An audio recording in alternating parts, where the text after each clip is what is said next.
I'm Walter Cronkite. This is the story of Mustafa Kemal Atatürk, the strong man who in a little more than a decade led Turkey out of the Middle Ages and into the 20th century. The story, The Incredible Turk, as the Prudential Insurance Company of America presents the 20th century.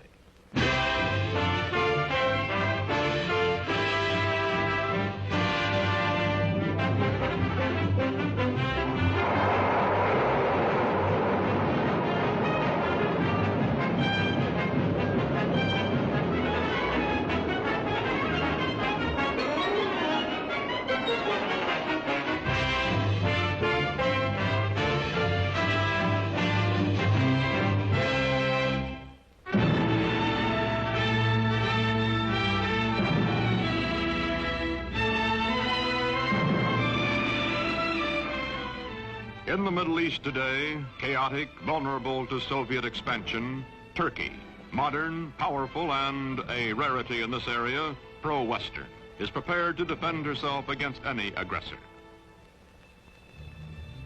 This is the border between Russia and Turkey, guarded day and night. The red sentry does not know he is being photographed from across this border. He feels that he is being watched. He is also suspiciously watchful.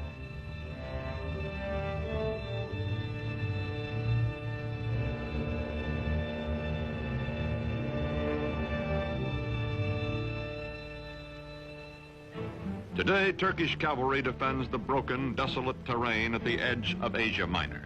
These cavalry squadrons are part of the strongest fighting force in the Middle East, the Army of Turkey, a democratic-minded member of NATO, military partner of the United States.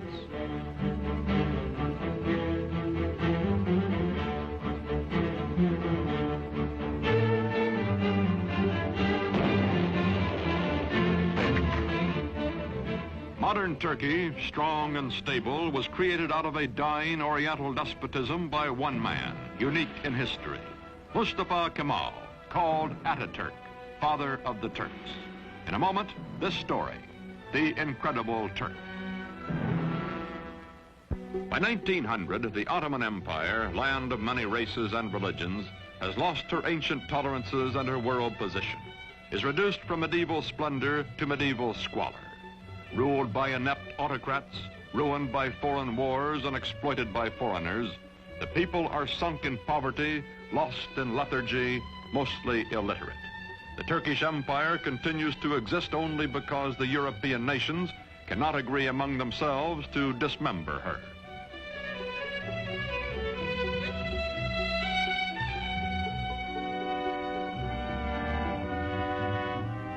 Before World War I, Germany has plans to embrace Turkey as an ally, then to subjugate her as a satellite.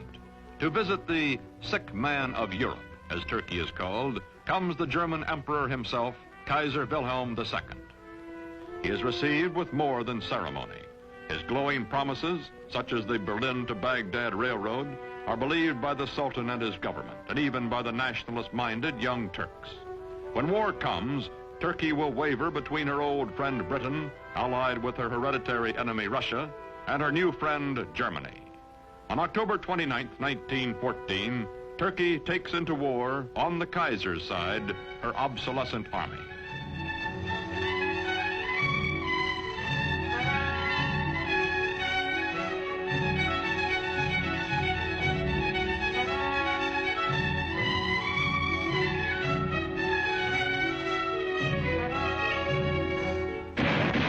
February 1915, the British plan to force the Dardanelles past Gallipoli, take Constantinople, and free Russian shipping in one naval campaign.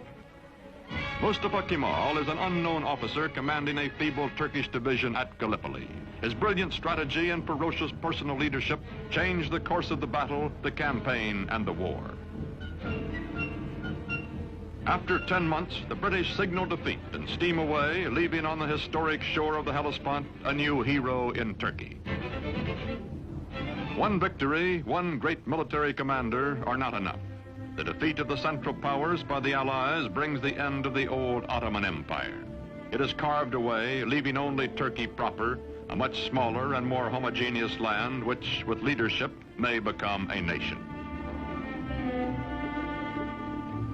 November 1918. The ships of the victors crowd the harbor at Constantinople after World War I. From the palace of a weak and corrupt sultan, there comes no opposition. Turks bowing to Mecca accept their fate.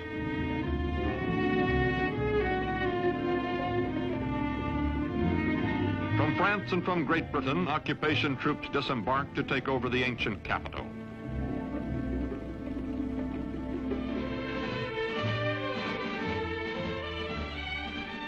Sure that the Allied armies in Constantinople will do nothing to prevent it, Greece is preparing for an invasion of Turkey.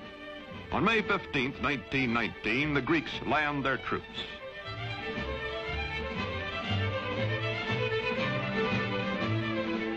In Ankara, in the heart of Turkey, Mustafa Kemal organizes the Turkish liberation movement, takes command of the Free Turkish Army. From far off Constantinople, the Sultan repudiates him, but Mustafa grimly swears that he will gain Turkey's freedom or die. No other general equals this man, and the Turkish soldiers need only to be led to fight. They are traditionally warriors.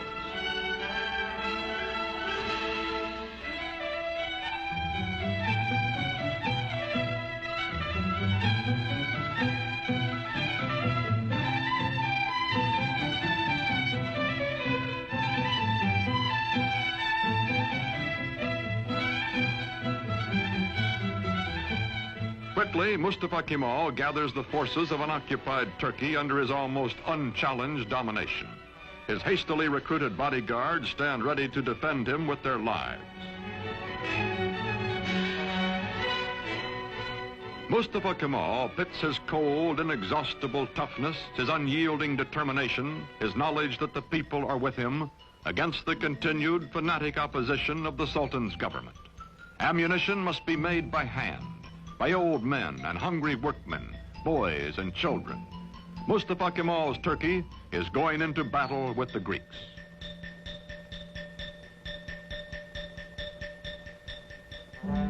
The war with the Greeks lasts 3 years, from 1919 to 1922. The Turkish people know it is a war of extermination, atrocious, no quarter given or asked. Heroically led, the Turks advance against the invaders. The women leave their endangered homes to carry shells to the army.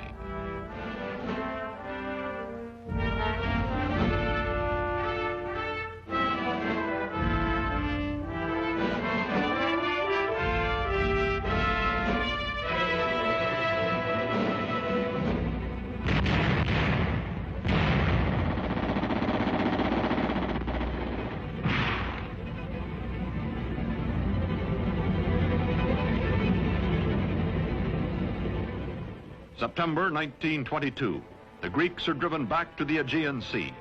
Offshore, Allied rescue ships stand by. Into the seaport of Smyrna, called Izmir by the Turks, pour thousands of Greeks, joined by sympathetic Christian minorities, fleeing before the armies of the man whom the British call the most terrible of all the terrible Turks. From the ships, bread comes to the docks for the desperate refugees. Bread so that they may live another day.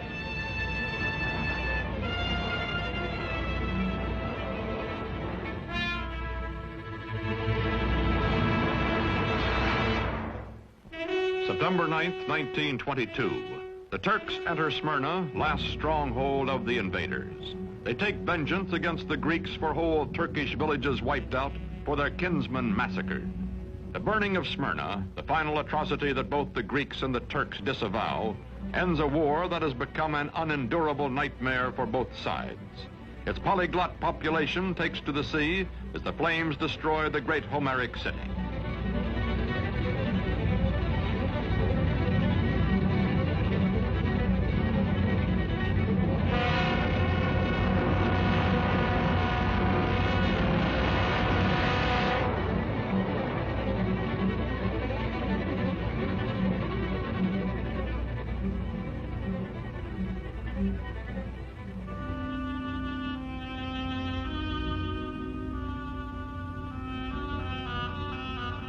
Star and crescent fly over liberated Turkey. Mustafa Kemal Pasha, married to a woman of Smyrna who personifies his ideal of Western freedom for all Turkish women, is chief of state and supreme commander of the army. With the winning of the war, he removes his uniform, never to wear it again. He is now granted dictatorial powers by the elected National Assembly. In Constantinople, to be officially renamed Istanbul, the foreign occupation troops are evacuated. In the fall of 1922, Sultan Mohammed VI, whose family has reigned for 7 centuries, fears for his life and goes into exile as crowds cheer his going. Mustafa Kemal's victorious army enters Istanbul.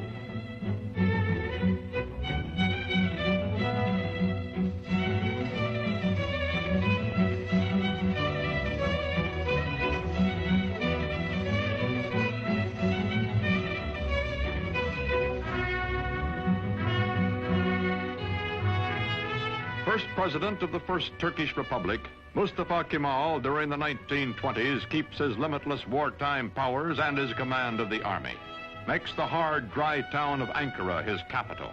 His fantastic dream is not of empire or conquest, but of creating a democratic Turkey, a new kind of Turk in his lifetime. The Ottoman sultans also had been caliphs, secular and religious rulers. Turkey's new government separates church and state. Instead of Friday, day sacred to Islam, when Muslims everywhere ritually cleanse themselves, the Western Sunday is proclaimed the official day of rest. Although Mustafa Kemal insists on personal religious freedom, it is known that he personally detests the gesture of abasement prescribed for worship when Muslims touch their foreheads to the floor in their brimless headgear.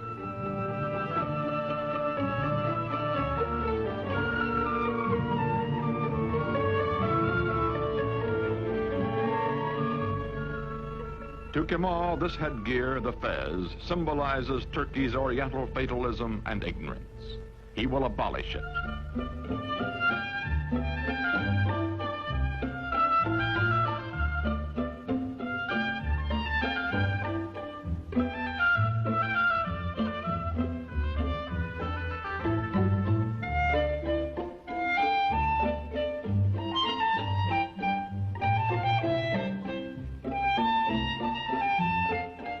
Wearing the fez becomes an act of treason. European hat makers unload in Turkey. But woe betide the foreigner who dares laugh at a Turk in his new hat.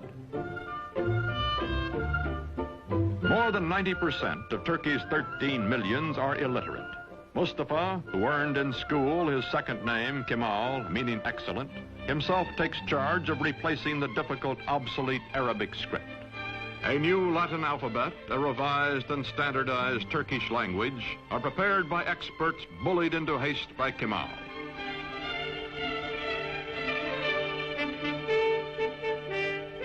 To make a modern nation capable of government by the people, all Turkey must be sent to school.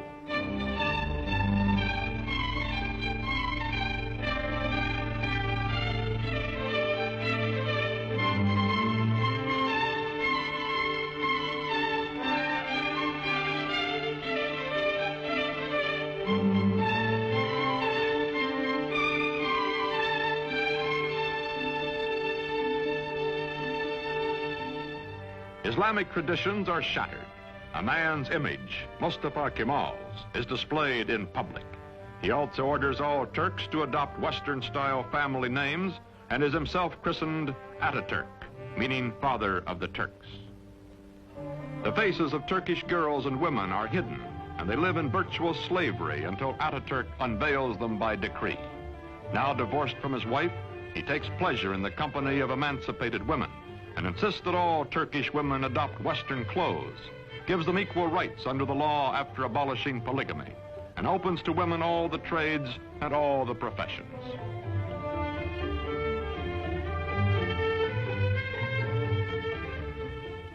Atatürk, who has eaten the black bread of poverty and lived in the front lines of war, acquires the trappings of power. His proud, fiercely disciplined bearing, which annoyed his superior officers years before, does not change now that he acknowledges no superiors. The men around him treat him as emperors and primitive chieftains, and modern dictators are treated. Flatter and yes him, seek the smallest of privileges, such as lighting his cigarette.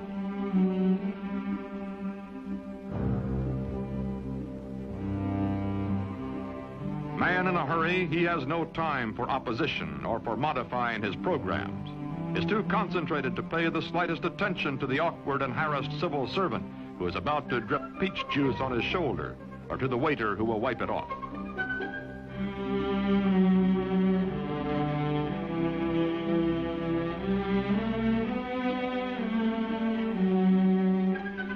Although gossip is rife of his spare time affairs with women, of private drunken orgies by which Atatürk relieves long periods of relentless labor, this monarch in mufti never loses his public dignity, even at play. He is adored, also respected, also hated and feared and ruthless in dealing with those who oppose him. Now he goes into the countryside, to remote villages, to archaic farms, to rouse the lethargic and primitive peasants. His credo, Turk, be proud, work, be confident.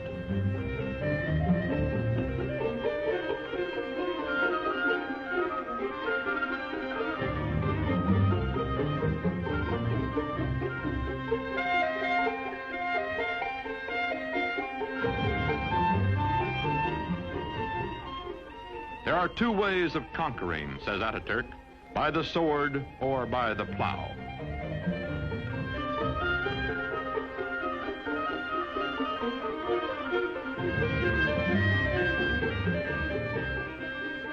To show his phlegmatic peasants what he wants, he buys land, demonstrates the advantages of tractors.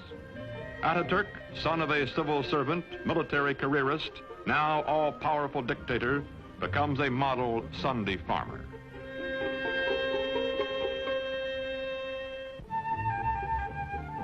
The world is anxious to restore good diplomatic relations with Turkey. From the United States comes Ambassador Joseph Clark Grew. For this revolution and high accomplishment, one man is primarily responsible. The name of Gazi Mustafa Kemal will forever be associated with the development, founding of the new modern Turkish state, and will forever be inscribed indelibly upon the rolls of history. Türk milleti taben demokrattır. The Turkish nation is democratic by nature. Zaten çok yükselmiş bulunan Amerika milletinin Türk milleti. I have no doubt that the American nation, which has gone so far in this ideal, is Turkey's friend in her aims. Bütün beşeriyeti birbirini sevmeye. This will not be all. Perhaps it can lead to a world of love, with all old prejudices erased, with all nations coexisting in peace and prosperity. When the Great World Depression of the 1930s slows down economic reconstruction in the country, Turkish people by the thousands wait for Atatürk to bring him their troubles and their problems. To the man in the street, Atatürk is his personal boss and his personal friend, willing to listen, wanting to help.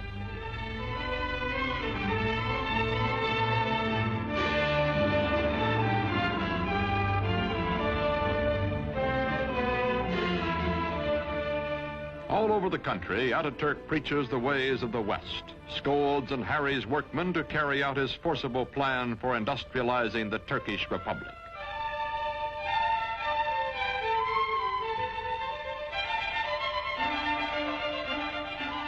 Turkey begins to move into the 20th century, builds dams, mills, factories. The tempo is fantastic. Industrial production under Atatürk increases tenfold. Still, there are growing pains, a poorly designed and poorly run heavy industry operating at a loss, profitable light industry deliberately run at an excessive profit to cover the deficit. Turkey's textile mills being a notable example.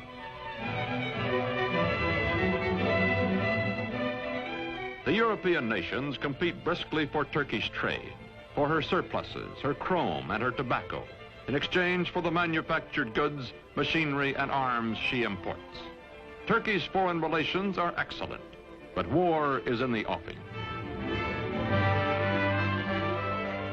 Atatürk hopes Turkey can remain neutral, as indeed she will do during most of World War II. But meantime, he must mend his defenses and re-equip his neglected army, a bayonet army from an earlier era of belligerence.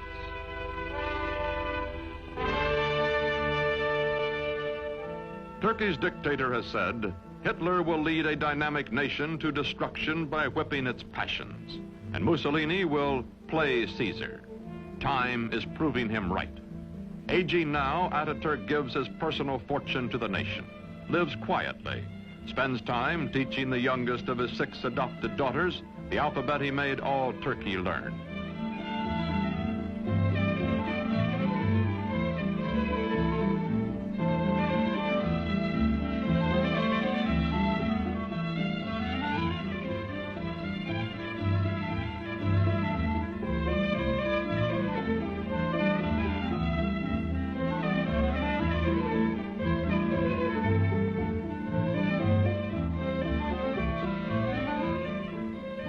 Watching his young nation, Father Atatürk believes in her democratic future and has preserved for her under his autocratic rule the Republican Constitution and the secret ballot which will elect his successors. His severest Western critic grudgingly admits, Atatürk is dictator so that Turkey may never again have a dictator. The Shah of Iran is among the neighboring rulers who come to admire Atatürk's prospering, progressive nation. The Emir of Transjordan comes. The Arab world is impressed by Turkey, but later when nationalism develops throughout Islam, none of its leaders will have Atatürk's genius or his convictions.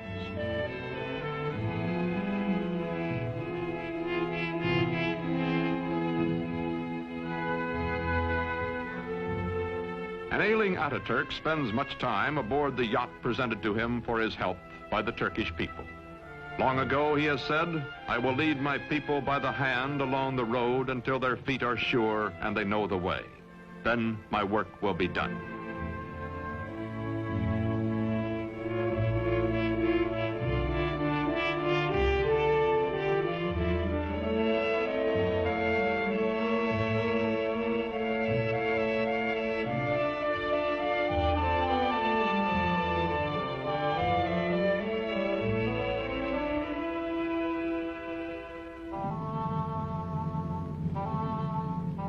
On November 10th, 1938, Atatürk dies at the age of 58. 13 years of his life he spent in active warfare fighting for Turkey.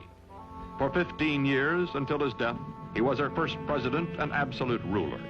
His last command is that his successor be one who will follow his course. İsmet İnönü is that man.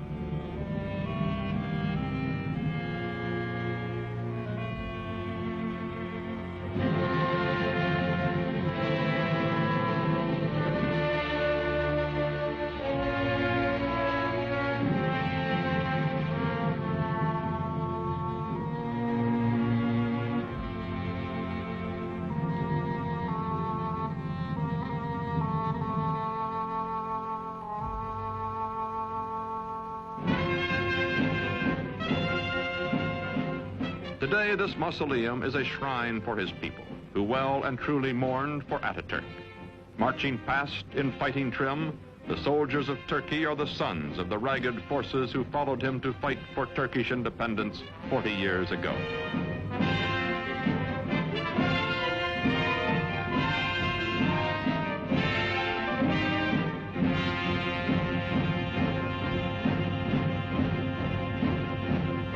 Modern Turkey is a vigorous ally of the West. She welcomes not only foreign products, but the foreign bases and men on her soil to help defend her way of life and her NATO alliance. Not all of her problems have been solved, however. Her economy is heavily bolstered by, some say virtually dependent on, Western aid. Her democracy is still far from perfect, and historians still argue about Atatürk, the man who in less than 2 decades made Turkey over. His methods, his tyrannies, his personal habits. Yet none denies the staggering achievements of the incredible Turk.